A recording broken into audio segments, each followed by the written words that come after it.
Hey guys, what's up? It's Scott here with the SJP show. You got my father and drum player of Midwest Avenue on the line. How you doing, Dad? Oh, I'm just fantastic. They're good. Heck yeah, I appreciate you making time to do this with all the stuff with this coronavirus and all that good stuff. So we're bringing you guys some live content here that's going to be airing. Well, this interview will actually be up tomorrow on a Sunday, the 22nd. But yeah, pretty wild times we're living in. You ever seen anything like this before? Oh, heck no, not like this quite so bad, but, well, if everybody stays safe and does what they're telling you to do, then, hopefully it'll be over shortly, Hey, that's what we're all hoping for here. Heck yeah. Yeah, and really, of course, some people may not, but I thought about writing a book about memoirs from the nursing home, during a national tragedy or a worldwide tragedy, But, right. Well, I didn't really want to get into that, but since you brought it up, some of the folks may not know, you're currently at a nursing facility getting rehabilitation for a pretty bad broken leg you had. Yes. Yep. I broke my leg the 8th of last month, and they had to do surgery and put a rod in and some screws and put me back together, and I'm still no weight bearing. I can't walk on it or anything yet, but hopefully that'll change soon. Got to give it up for the people at Whitehall Nursing and Rehabilitation here in Whitehall. Everybody's been wonderful, great people out here. Always helpful and do anything for you that you ask. And I just can't give them enough praise that they're good people out here. And you being an employee too, kudos to you too, buddy. And, heck yeah, it's part of it. Oh yeah, yeah. So. Yeah, then once we get you out of there, we're going to be recording some new jams and everything. So I'm excited. Well, hopefully once we get all this, I guess we could record 6 feet apart, right? Oh yeah, we could. Yeah, we could do that. Get some new jams out there as well. And actually, at the time where you broke your leg, some of you guys watching this may know, some may not know.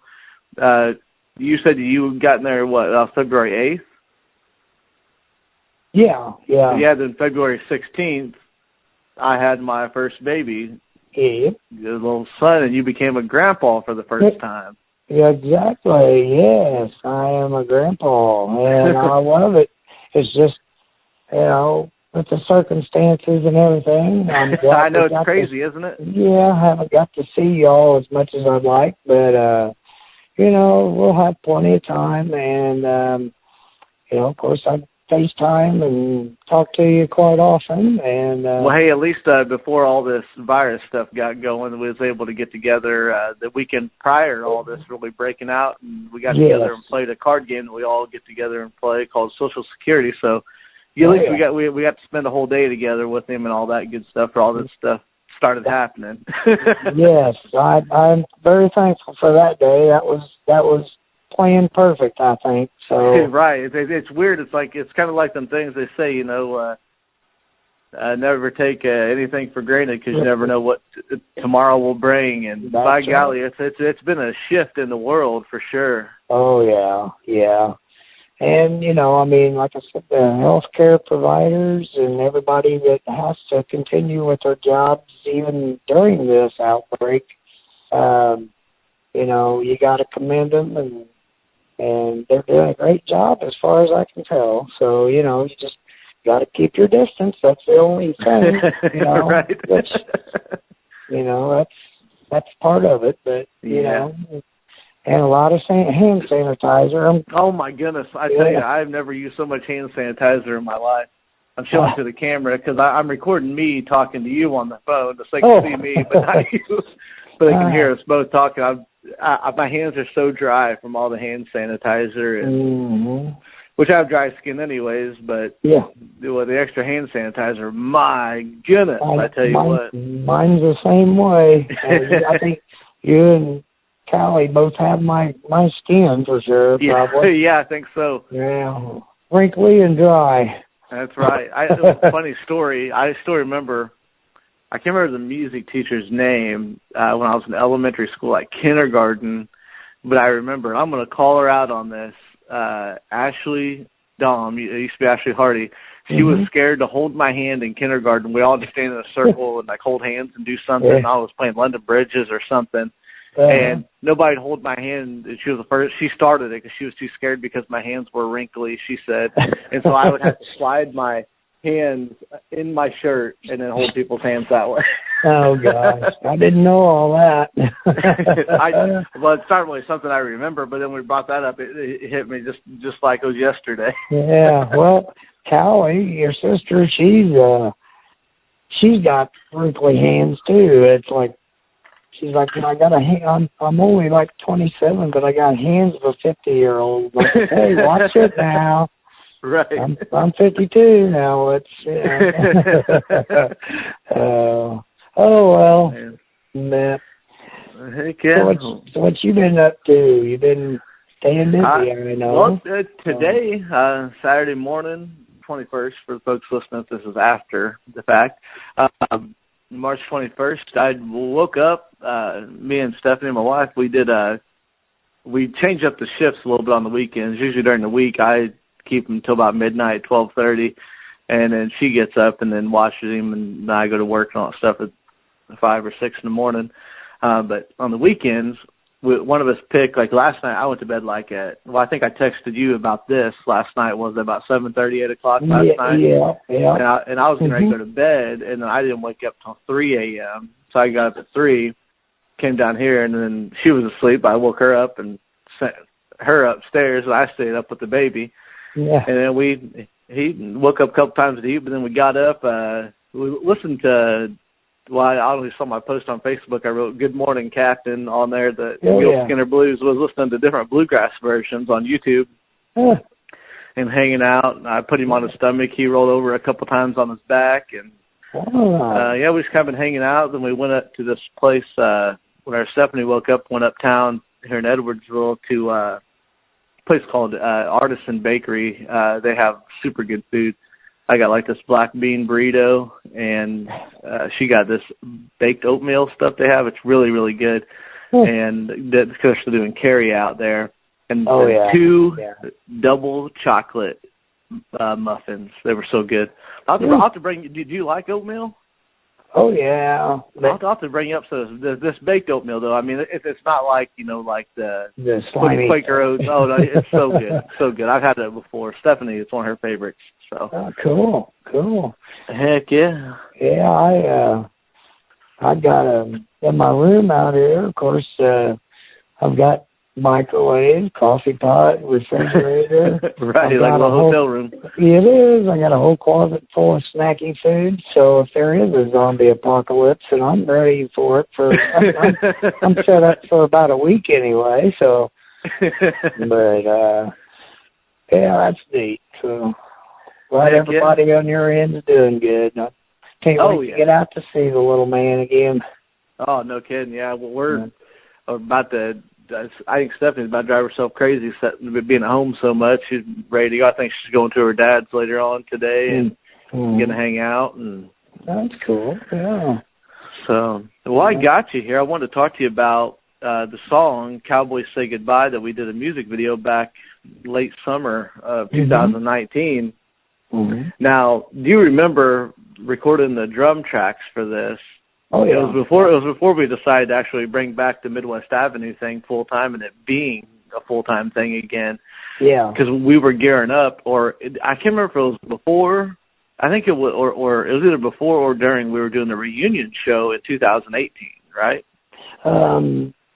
Well, we did the show before we did the video. Is that what you're talking about? Yeah. No, I'm talking about where we recorded the drum tracks. The drum tracks for it. Oh, yeah. I was thinking that was right. It was when I was practicing for the reunion show. Yeah. Yeah. And then I recorded those two drum tracks with you. You recorded Cowboys Say Goodbye and Night Roads. Right. which those were two songs that we did back in the day, and then I never really I'd done some like guitar parts here and there, but then it wasn't until a year later almost that I laid down all the guitar parts and bass parts, and then that was my first time ever doing like lead guitar work on a song or even lead guitar work at all, because it was actually originally a fiddle track, which people can go back on the Midwest Avenue Facebook page and check out the original live version that's up. That is Steve Vincent's awesome fiddle part on it. But at the time, Vincent was doing his thing, and so like, well, the song needs a little bit of something, so it was weird coming with them lead guitar parts, but you've come a long way. You did a fantastic job, I think. You know, it took a lot of takes. Let me tell you, it sounds like it just all happened in a minute, but it was. Nothing happens in a minute. I'll tell you that. You know, right? But no, that's awesome songs that you've written, and like shooting the video. I still like watching it. We had a lot of fun that day doing that. You know, we had your mom and your sister, and they were background. Me and you, and it was kind of weird because I'd never shot a music video before, and then trying to, you know, if the camera's on me playing the drums and the song is playing, you know, in the background, I'm pretty much playing air drums, you know. Right, because they're not hooked up to anything. And try to get it to sync up and match what the song, you know, what I played on the song was a challenge, you know, to make it look right on you know, the video. Right. But, you know, I think for the most part it turned out pretty good. Because I never play the same song exactly the same 2 times in a row, you know. So right. Every time it's just a little bit different, you know. But I think we made it pretty good through it. And and we shot the video, the barn in the video, for the folks that don't know. That didn't Grandpa Kyle build that? You know, that'd probably be a question for Grandpa, but that was our my great grandpa and my dad's grandpa, Kyle Ferris. That was his barn. They had his horses and everything in growing up and everything. Yeah, he used to have back when I was growing up was sheep. Really? Yep. He had pigs. And I don't know if he ever had chickens or anything like that out there, but I do remember the sheep that he had and the pigs. Right. I don't remember horses, but some must have been before me, or when I was little and don't remember. Yeah, this was back when I was pretty young too. So, but it's an old barn, and but it's still hanging in there. There's a few loose boards, but there's a few loose boards, but you know that's part of it. You know, I don't know exactly how old it is. You'd almost have to ask Grandpa about that. Yeah, well, actually, I'll probably be seeing him tomorrow or something. I'll be curious to know. I mean, it definitely would be in the 60s or 70s, I'd think. Oh, way before. You mean when it was built? Yeah. Oh, it was way before that. Yeah. Because, it was old like that back when I was growing up. So, so it's been there for a long time. But it was fun, and I showed, I've got a therapist that in here at the nursing home that I see 3 times a week, and she got interested in listening to our Midwest Avenue original songs and stuff. Right. And she'd never seen that video, so I showed it to her, and she was real impressed. She liked it. And she liked the outtakes, you know, where we're getting off too. That's the fun part, you know. I like that too. But, I'm glad I was able to get some of that on video because that was some fun stuff. And, And like you said, with doing the playing, like, because there are some folks that think, like, when they see a music video that it's like the band actually playing it live, but it's all synced to a recording to the album cut. And like this, what you said was kind of challenging in a way to play along with what you had done. And I had whenever we recorded the video, I had just like maybe less than a month later, or prior to that, had just written played the lead guitar parts on it, and I didn't even freaking remember most of the notes I played. And so a couple of them, like, I'm trying to sing, and then I'm like, okay, now where did I hit the lead to hit this note, this fill at, or this thing? Yeah, I know. With your head. It does. Yeah, there's one part in there that it kind of shows me in the background there playing, but you can see where I was supposed to be a drum fill, and then right back to the hi-hat. Well, you can see me hitting a crash cymbal, and it doesn't right, then you went right there. to the hi-hat, yeah. Yeah, it's like, oops, wrong pad. Just go switch over and go back to what I know, where I'm at. So, but that's the beauty of, like, in what we do and stuff is, like you know that, and I do it, but, like, anybody else that's seen it, I bet you nobody's even batted an eye to it. Yeah. Right, yeah, they don't pay attention to that. They're more listening to the song, you know. Right, right. Yeah, it'd be fun to do another video. We're definitely going to do a lot more. I want to do one once the weather gets nicer and you get out and everything, do Grandpa's song, get that one recorded, do a new version of Night Roads video, and a couple of the other songs on there, and then as well as record some new stuff as well. Right, yeah, and maybe have old Vincent in there. Oh, too. yes, yep. I'm excited to play with him again, too. We always had a blast. Oh, yeah. Well, as you know, me and him him and I were working on a two-piece thing to play like at nursing homes and, churches, places like that. And I happened to go over to his house on the 8th, and that's when I broke my leg. I had to stop over by there to listen to a couple of songs with him and decipher, how we were going to do it or whatever. And that's when I broke my leg. So needless to say, that's put on hold for a while. So it adds a whole new meaning to the saying, whenever you're going to do something, break a leg. Break a leg, yeah. I'll do it, damn it, right now. Yeah, for real. My advice is don't break a leg. It hurts too bad. Yeah, don't break a leg. Yeah. I've actually only been told that one time, and I remember it because it was probably the most terrified I've ever been to do a live performance. Yeah. It was when I was taking piano lessons as a kid. This girl, Sarah Castleberry, she was taking lessons in the same group we were in, and I was going to go up and do my song called Cool Strut, and she's like, break a leg. I'm like, okay, whatever. Why would somebody want to break a leg? Break a leg.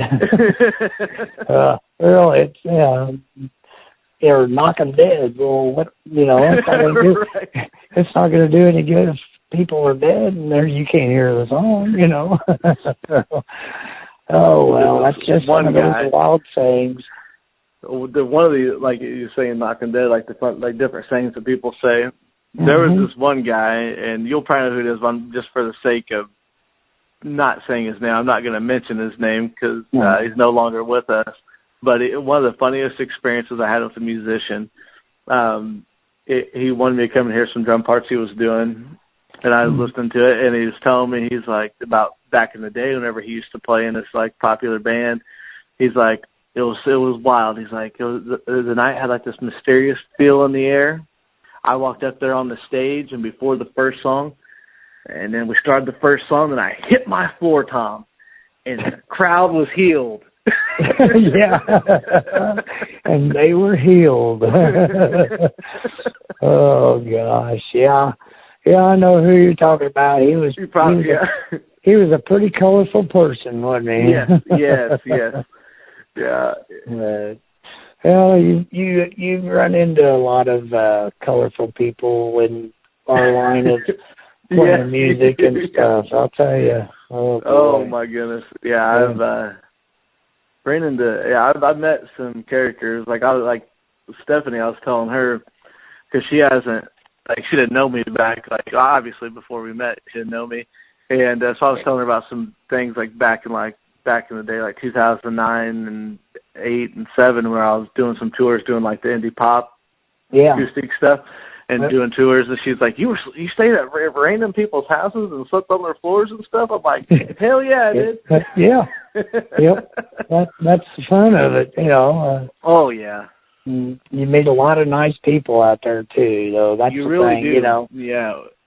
We would go to shows and, like, just be like, hey, you know, we're in town tonight. If anybody's having, like, an after party and that's a place to crash, you let us know. And 9 times out of 10 they did. The only time they didn't was, and I'll tell this story here. You probably heard me tell it. I was maybe 19 or 20 at the time, so obviously under 21. We had played in San Antonio, Texas. So we were cruising around town. We had to play in let's see, what's right there down there by Austin. We were gonna play Austin, Texas the next night. We were staying in San Antonio, but we didn't have an after party or anything to go to after that. So we were just in the car, me and the guy I was touring with, Joshua Aaron Davis. And so we went and saw like the Alamo, the Alamo's in San Antonio. Yeah. And so we went and saw the Alamo. Like everything was closed down, but we like drove by it and stuff. So like, what are we gonna do? So we go to like this dueling piano bar, and they didn't card us. Neither one of us were 21. We were like 19, 20. And we go in there, and it was a good night at the show. I mean, we had made a lot of money and sold a lot of merchandise. I mean, we weren't like rich, like falling out in thousands of dollars. You know, we probably made a good like $500-600 each that night off of one show. And so we had some extra money to burn. So we're in there, and I went up there to the guy. We had already had a couple drinks before. We were feeling pretty good. And he was like, I said, if you play My Girl, there was only like probably 10 people in the bar besides us. And I said, if you play My Girl by the Temptations, I'll tip you, and then I'll buy these 10 people all a drink the next round. And so, boom, the guy started playing My Girl, you know. And I'm like, okay, now I got to do this. So I go up to the bar, and I'm like, I need to buy the round for these guys over here and girls. And he's like, well, I'm going to have to see your ID, sir. And I'm like, okay. I'm like, well, we're traveling through, so my ID's out and my luggage out in the car. Do you mind if I go get it? So on my way walking out to the door, I walked past our table where I was sitting with my touring mate, Josh, and I was like, hey, buddy, these guys are carding me, so we need to get going. So he starts walking out. Then the bodyguard follows us behind us all the way to the car. Oh, God. Yeah, and I was like, I'm like, we're just going to head out, man. We're not going to go back in. And he's like, okay. And then we just left. Everything was fine. Yeah. He's like, okay. So people inside were like, where's our free round? Yeah, I bet. Yeah, that's funny. I hadn't heard that story. Yeah. Yeah. I'd love to get Josh on this show. I haven't talked to him since those times. He actually lives in the same area I live in now, so I need to hit him up. I haven't seen him since since around that time frame, which like 2008, 9, somewhere around there. Yeah. Well, no, you've got a few of those tours and stuff under your belt, you know, and getting to go to Honduras and where was it? Bogota, Colombia. Bogota, yeah. And, you know, unfortunately I wasn't able to go on that trip. I planned on it. That would have been awesome if you could. I know, but then in a weird turn of events, Vincent probably would have never been a part of anything in the future past then. Right. That's how me and him got our connection. I mean, you and him had played together for years, and obviously he's related distantly to us. No, he's my second cousin. Area. Right. He's your third cousin, yeah. But like that really kind of helped bring him into the fold, and would then lead up. I mean, I forget. I don't know how many shows we played over that 3.5 year stretch, but it was crazy. Oh yeah, yeah. It was pretty neat though. You know, I was really wanting to go, but you know, as life is, you know, you gotta do what you gotta do. You know, I had 2 jobs. I just started the second one at the time, so right. And just had moved to a different house, and the second job was actually to pay for rent and to be able to live in that house, you know. Right. So, you know, I couldn't very well just take off, you know, but right. but maybe in the future, sometime, maybe I'll be able to do that. But yeah, oh yeah. So we'll be doing some fun stuff in the future. I have no doubts about that. I'm looking forward to doing some more videos with you and Vincent and even Farmer. You know, if he wants to come. Yeah, I'd definitely like to get us four together on. Like, I think on the future next record, I would like to have Farmer do all the bass parts because I did all the bass work on this last one. Right. And which was fun. I love playing bass, but I'm not nearly as good at it. It's just a fun thing to do. Yeah, you did a great job. I can't see anything wrong with it. So, but you would have if you would have been there while I was doing all my takes. I'm like, get halfway through the damn song and be like, oh man, I missed that part. Yeah. Yeah, I know that happens. But thanks to technology, you can go in and pop a note in there, and it didn't even miss a lick, you know. So I did do that a couple times. In previous bands that I've been in, we've recorded. We've done that, you know. Had to poke in, you know, if something wasn't exactly on time. Thanks to the technology, is just zip it right into place, you know, and it sounds perfect. So, but no, that was a fun time doing the video down there that day, and and it was interesting, you know. And it's fun to put, you know, little goofy things in there like poking our heads through that window and stuff. Yeah, I had the video playing right here in the computer in front of me, just trying to think of things to bring up, and it came the part wherever you had the idea on the chorus where it said, oh shoot, the dog. Yeah, it was. I forget what the line is now. I wrote the damn song. So keep the dog, keep the cash in my jeans in the closet. Yeah, you had like the dog collar or dog. Oh shoot, what was it called? Dog collar. Well, the dog collar with the walking thing. The leash. The leash. There we go. Yeah. Yes. The walking thing. The dog leash. Yeah, that's funny. I've had a lot of people crack up about that part. I remember after we posted the video, Matt Seats called me and told me about that. He's like, that part was hilarious. He's like, did you think of that or your dad think of that? I said, that was 100% my dad's idea. We could have done a lot more of that, but I know. I mean, we shot that video in an hour and a half. I mean, it was quick, and then I edited it that same time we had it up. I mean, we had a quick turnaround on that. Right. Yeah. But those are a lot of fun. We need to get as soon as I get out of here and am able to play, and of course I know churches and stuff, you know, they're closed down, and our church that I play at, it's closed, and we actually had a job this past Wednesday that we were supposed to play at, but of course that got canceled because of the corona thing, and and then of course me being in here, they aren't letting anybody go out, you know, unless it's for a doctor's appointment or something. Right. Kind of an emergency type deal, you know, if you have to go, you gotta go. But, you know, so they just canceled it, you know, and we'll all get back to normal one of these days and catch up on stuff. So I'm not too worried about it, really, you know. But yeah, no, me either. That's why I wanted to get you on here, was because I was like, I need to get some. We all need something to do to pass a little bit of time, and hopefully, you know, whenever I get this up, it'll give somebody, you know, a good 20, 30 minutes or so just to pass a little bit of time, give them some entertainment, hopefully a couple good laughs from our conversation, you know, and learn a couple thing or two. Oh, yeah. Yep.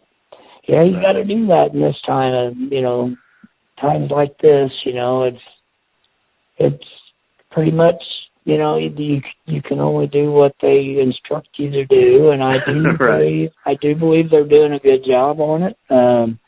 Here in the rehab center, and I'm not in rehab for drugs or alcohol. Folks, okay? It's a rehabilitation for a broken leg. Rehabilitation for a broken leg. Yes, I want to make that clear. You know, You know, in all my time working in healthcare, like every place has like it's called like nursing rehabilitation or rehabilitation and nursing or whatever.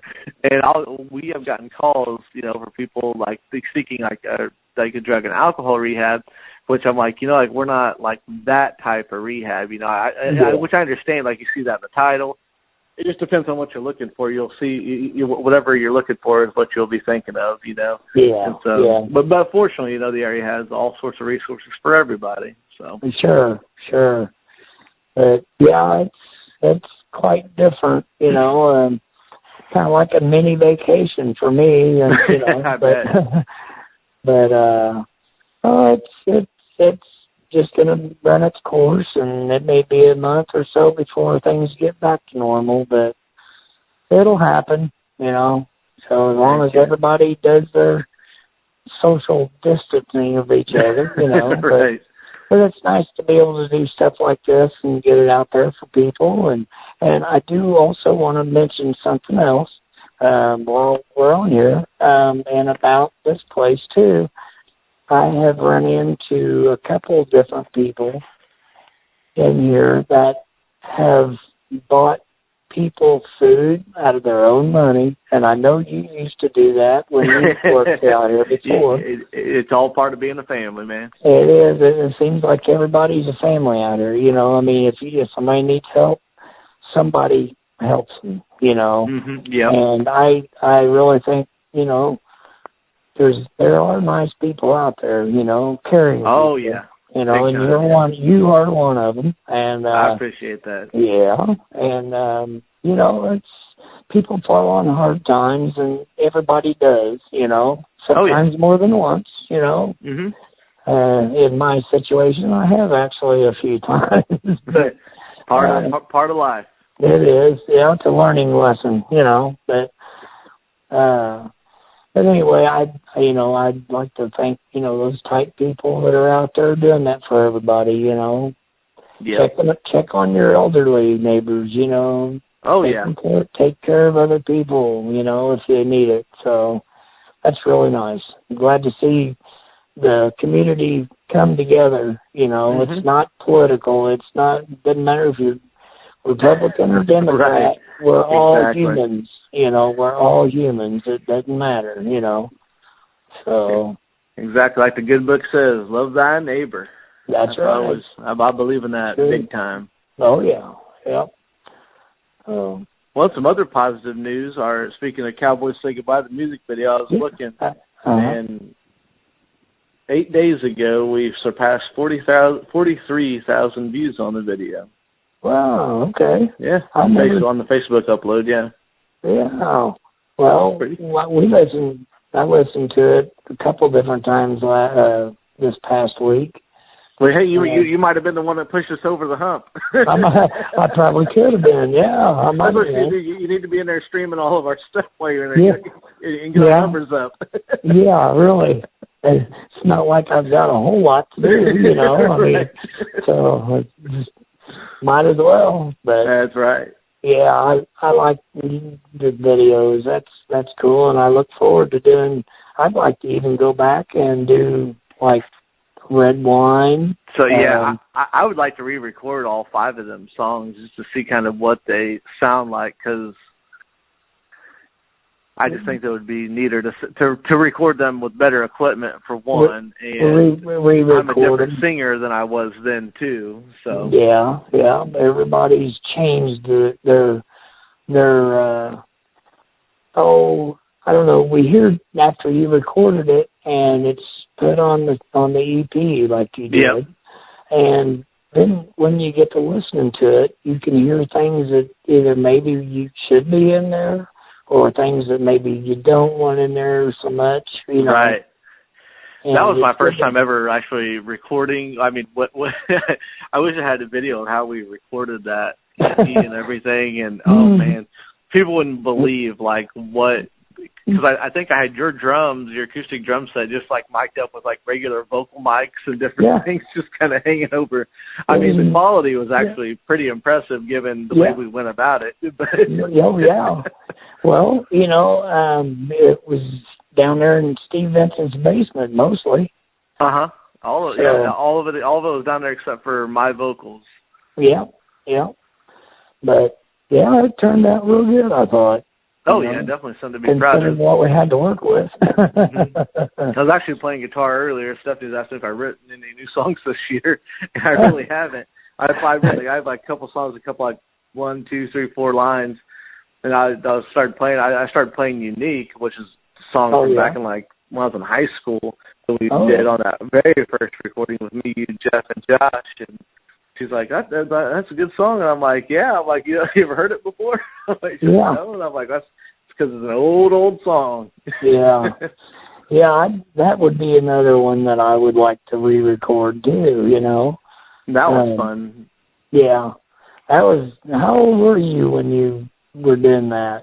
Oh, I was 14 or 15. I was going to say, yeah. I knew I didn't have my driver's license. No, because Josh got you, didn't he? Yeah. Picked you up and drove you down there? Yep. Yeah. There are no Hillview. Right. And so you guys singing in the bathroom. Yep, that's where we had the vocal mic set up at. I think you was in the living room, weren't you? Yeah, Jeff and I, and and Josh, whenever he did the bass parts, we were all in the living room, yeah. And Everett Bug, who recorded it, was in the kitchen in a different room. Remember that? Right. Yep. Yeah. You were sitting there at the kitchen table, had all the equipment set up and everything. Yeah, sitting there drinking coffee while we were in there playing. Yeah. Right. But it was fun. You know, that's good times, things you'll never forget, you know. Oh, I know. I tell you. Yeah. Sometime we'll have to sit down and maybe even while you're there, I'll come and we'll sit and watch one of the old Great River Road Opry shows and then talk about it while we're watching it. Yeah. That'd be fun. Sure, yeah. Yeah, we could do that. Sit there. Yeah, I think it'd be something kind of cool that folks would like to watch us, you know, rewatch, revisit, and talk about different things on there. Yeah, that old Mr. John Nicola playing bass with us. And yes, Rob Douglas on the harmonica. Yeah. What was that? Space! Oh, yeah. That one song that was on a song called Come Back When You Want. And the line was, in your eyes are gazing off into space. And then, but he would do the high vocal part, space. Yeah. Oh, John. Oh, man. That was good. You know, I have to credit him. Him and Robert Douglas both told me, like, well, I'll talk about John first. John he was always pushing for us to do more and more originals, which we did do a lot. Mm-hmm. And Robert Douglas told me something one time. I was at his house. I don't remember if I was hanging out with his daughters or I think it was one of them times. And he was playing guitar on the couch, and he said something along the lines, the effect of this. He said, you know, he's like, no matter what song you write or what it's about, it will never be a good song unless it won't be a good song unless somebody believes what you're singing. Yeah. And I'm like, you know, that's some great advice. And I think about that all the time. Yeah. Oh, yeah. But, yeah, you've got if you actually look back, I mean, you've got a lot. You've written a lot of songs, you know. Oh, yeah. And I do like the challenge of the original songs and, you know, putting the drums behind it and working out the bass lines and stuff, you know, from scratch. Right.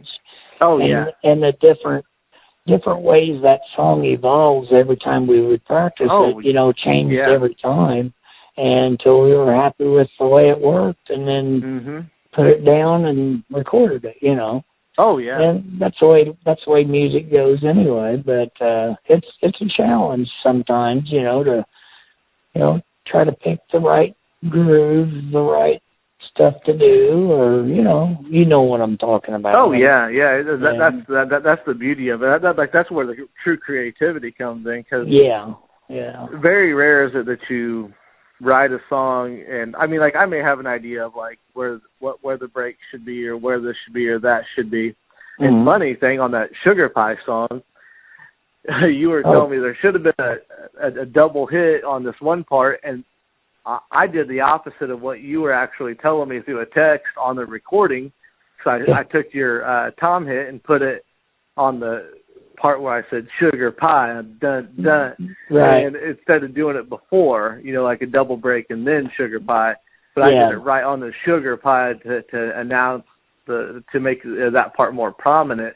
And I thought it turned out pretty cool, but it was just kind of funny how, like, even just through just simple text, you come up with things, Yeah, I mean, you listen to it enough, and then you get, like I said, you figure out places where you could add a little something, or even drop the volume down, the dynamic down, and stuff. And that's what really makes a song is the breaks and dynamics, And that's something we've always been good about too, live, me and you, and communicating on like a live show, like extending a song or dropping it down. It's almost like being on a football team, calling audibles, changing the play. And that's one thing I think we've always been very fortunate about, to be able to pull off, really digging a song, to drop it down where it needs to be dropped down, if that really wasn't how the original piece was supposed to be. But you just kind of, I think that's why I'm always been a big wrestling fan too, is because like they just feed off the crowd. The crowd's, they react to the crowd, which is essentially what we're doing on stage. Yeah, exactly. Yeah, and and we're also good at if somebody hits something wrong or comes into a chorus too fast or something like that, we all have forgets the words. or forgets the words. Yeah. Okay, well, we'll do another turnaround, or something. Right. But we've all got that instinct playing, being that we've all played together so much that we automatically know what to do. We all fly right to that spot, and we come out of it pretty good, Yeah. I mean, and that's one of the things you can't teach. It just you have to learn it by being in the trenches of that moment. To figure it out. Right. Yep. That's the way it works. Yeah. The playing with Two for the Show really trained me in that kind of stuff, because we were playing country comedy. Right. And some of it was just, you've heard it, some of it was just so outrageous with all the sound effects and stuff in it. It was great, yeah. Playing 2 or 3 different songs within one song, I mean, it was crazy, But, it's all an experience, and, hopefully there's some young people out there that following in our footsteps and learning how to do that type of stuff, and even read music, because I know there's a lot of drummers out there that don't know how to read music.